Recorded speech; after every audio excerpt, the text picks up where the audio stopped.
Ikenna, a 31-year-old wealthy businessman, lived in Enugu State. He realized time was ticking and his age wasn't getting any younger.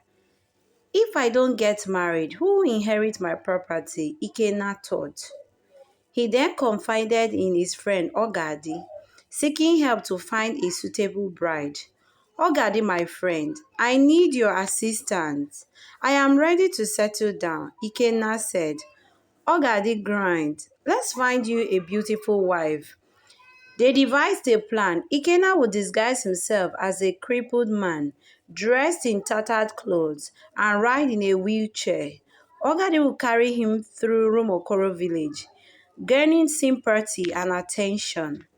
As they navigated the village, passersby showed compassion, offering money, clothes, and food.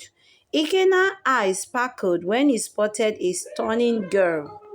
Ogadi, it's time to make our move, Ikenna whispered. They approached the girl, and Ikenna, fearing a disability, greeted her. Hello, beautiful, how are you? Ikenna asked, smiling. I am fine, she replied. What's your name? Ikenna inquired. Chidima from Rumokoro village, she answered. Ikenna's heart skipped a beat. Please, can we be friends? Ikenna requested. Chidima raised an eyebrow, hesitant, then walked away. Ikenna and Ogadi exchanged a knowing glance. Not giving up yet, Ikenna said, determined. Their search continued. On their way home, Ikenna and Ogadi met another stunning girl, Adaobi. They followed her to her father's house, where they were warmly received. Adobe's father offered them seats and asked, What brings you to my house? Ikenna, still disguised as a crippled man, said, I have come to pay the bride price for your daughter. Adobe's father raised an eyebrow. Which of my daughters? The fair one, of course, Adobe, Ikenna replied. Adobe's father called out, Nwafa Adobe. As she entered, her father asked, Do you know this man? Adobe shook her head. No, Nwafo said, This young man was to marry you. Adobe remained silent. Suddenly, she disappeared inside and returned with a bucket of water, pouring it on Ikenna and Ogadi. Is that enough? Adobe asked them, started pouring sand on them. Ikenna was speechless. They quickly exited, returning home.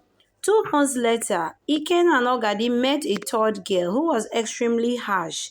She threatened to pour hot water on them as they fled. Ogadi suggested a new plan, begging for money in the market. People passed by offering money, clothes, and food, but their target remained finding a wife. One day at the market, they met a beautiful girl called Choma and her friends. Ikenna asked Ogadi to call Choma. Choma approached and Ikenna said, My love, don't leave. I want you to be my wife. Chioma's response was a hot slap before storming off.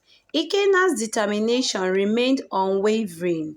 After a week's rest in Enugu State, Ikenna and Ogadi returned to Rumokoro village determined to find a wife. One day they met Chido, a kind, gentle, and God-fearing girl. Ikenna asked, Can you be my friend? She smiled and asked, What kind of friend?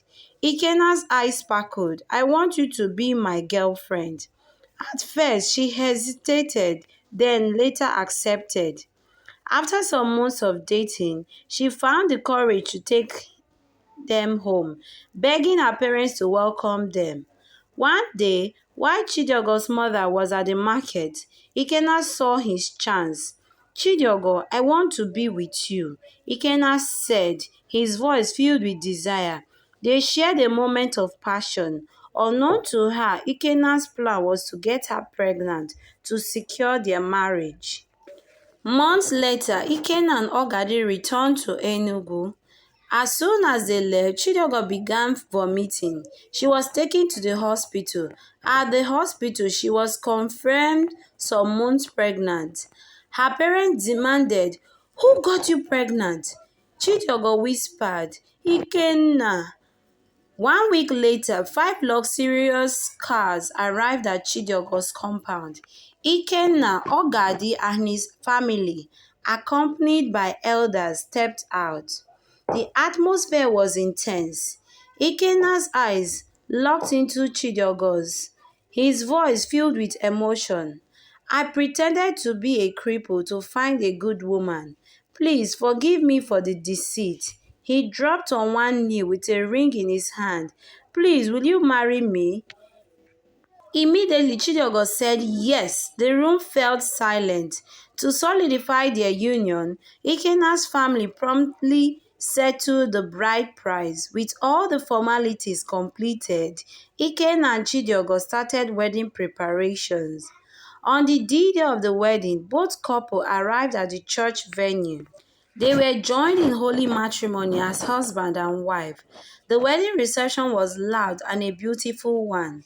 Adaobi, Chidinma, and Chioma couldn't help but feel a pain of jealousy. The reception was lavish with ample food and drinks. Guests danced and were happy. Chidinma, overwhelmed by regret, whispered to herself, "If only I had accepted Ikenna's friendship."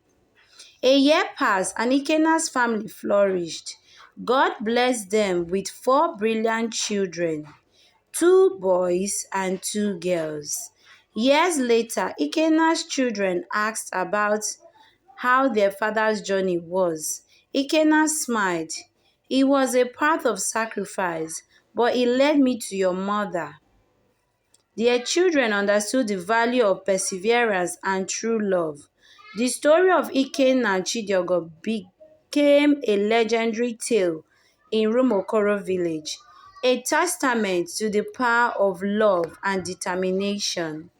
Hello guys, I've come to the end of this video. I hope you did enjoy it. Please, if this is your first time of coming, you're highly welcome.